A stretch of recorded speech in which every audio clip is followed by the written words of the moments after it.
we had nicknamed our uncle Positive.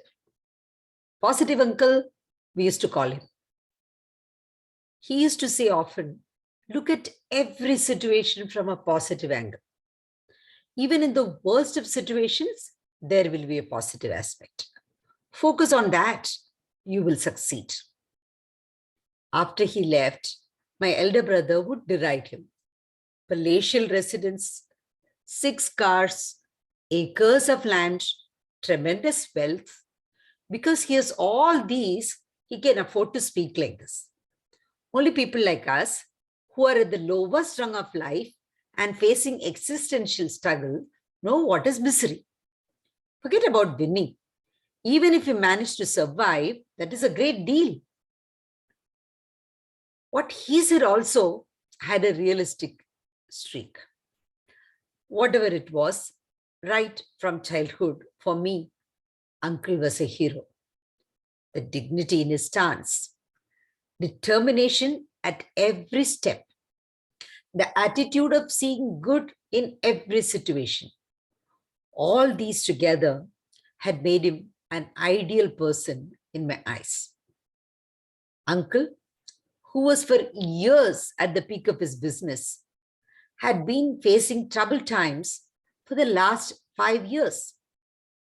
He lost his home, cars, and all wealth that he had accumulated.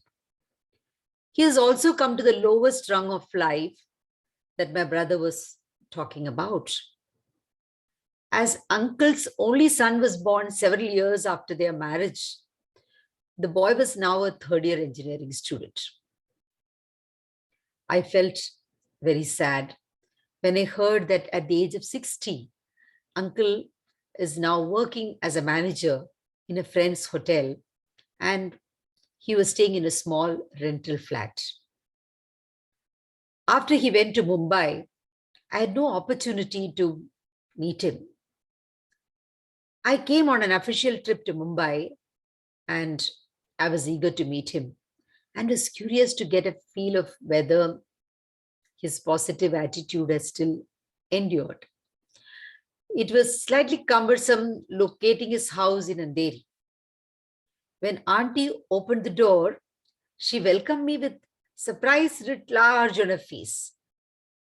She looked thinner, duskier. It felt pathetic. Is uncle not there at home?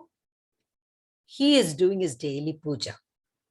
The Almighty has taken away all that we had, but your uncle's devotion has not dwindled a bit. Uncle must have heard her voice. He came out saying, "Hi, come in and be seated." He looked the same enthusiastic self that he has always been. She never understands what I say. Why do you grumble? He has taken away everything now. Instead, feel happy. He gave so much for all these years.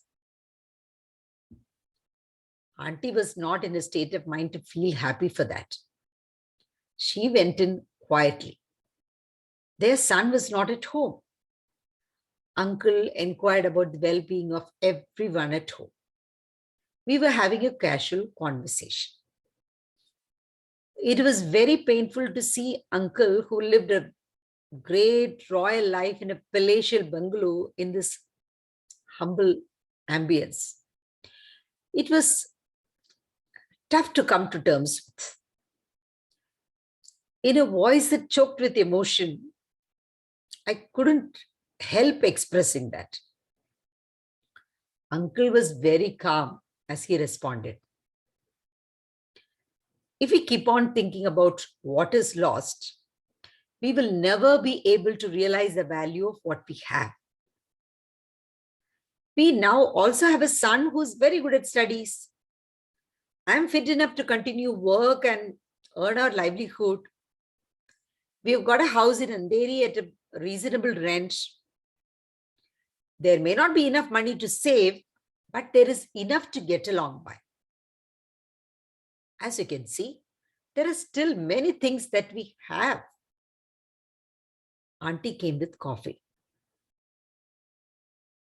Can you please stop your philosophy?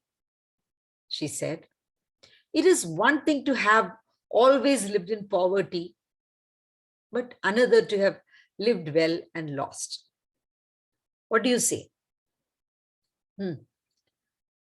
Nothing is permanent, she said with so much of sadness.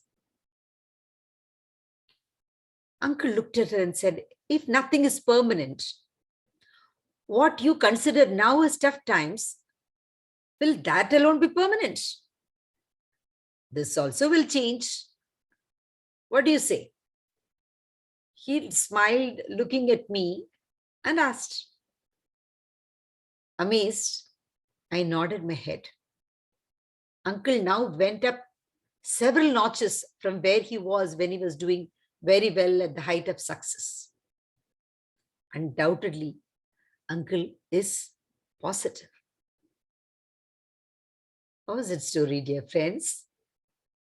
Yes, be positive is not just in the blood. It is something that is our mental state. The mind can make a hell of heaven and a heaven of hell. Uncle is a beautiful example.